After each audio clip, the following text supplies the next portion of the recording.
Hello everyone, my name is Tom and today I'll be showing you guys the 6 pillars of our game's mechanics in Excel. Starting off with the exploration portion. As our game is an action-adventure game, we wanted to make sure that the player has sufficient things to explore. We wanted to incentivize the player to do so with rewards and collectibles that are spread around the world of Excel. This is one of our main pillars as it enables the player to encounter most other pillars in the game. Another main pillar that we have are the puzzles.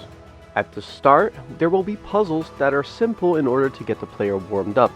As the game progresses, you will need to combine multiple tools in order to solve certain puzzles, therefore increasing the complexity. We wanted to challenge the player more as the game progresses. We do, however, want to avoid giving the player puzzles that they've seen 100 times already. A small teaser that I can give you is that some puzzles will be on not 1, but 2 dimensions. But I will leave that for a future video. What we will be talking about in this video though is the fighting pillar. When it comes to combat, we're focusing more on modern Zelda-like games. The majority of the combat techniques, such as parrying, will be available from the start and can be used before they are taught to the player. We also want the player to use the gadgets that he acquires in combat. It is important to us that we enable multiple playstyles for the player. If you are very skilled, you might not be very reliant on character upgrades and enjoy the challenge. Alternatively, you can prepare through the means of exploration and crafting to make useful potions or upgrades that help you in the fight.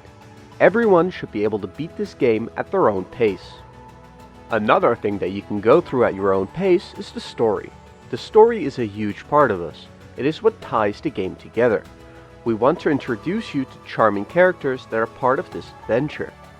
We also want the player to be able to find additional story snippets through the means of exploration and talking to NPCs. If you decide to talk to a lot of NPCs and look around carefully, you might be able to puzzle together the events that might occur. We truly want to show you a story that is endearing and not predictable. However, we won't force you to sit through the story if you're not interested, as you can skip it, and as an added bonus, you'll make Maurice cry.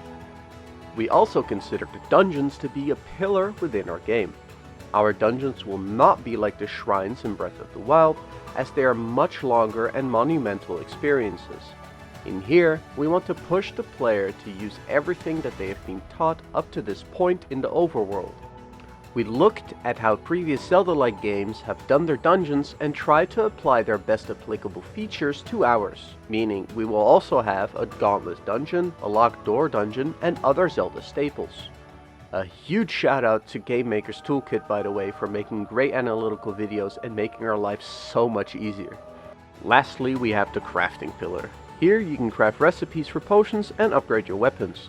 This is not, however, a major aspect that we wanted to focus on. It mostly serves as a way to aid people who need that little extra to defeat the next boss. The goal is to have all these pillars complement one another and to provide you all with an enjoyable experience while playing Cell.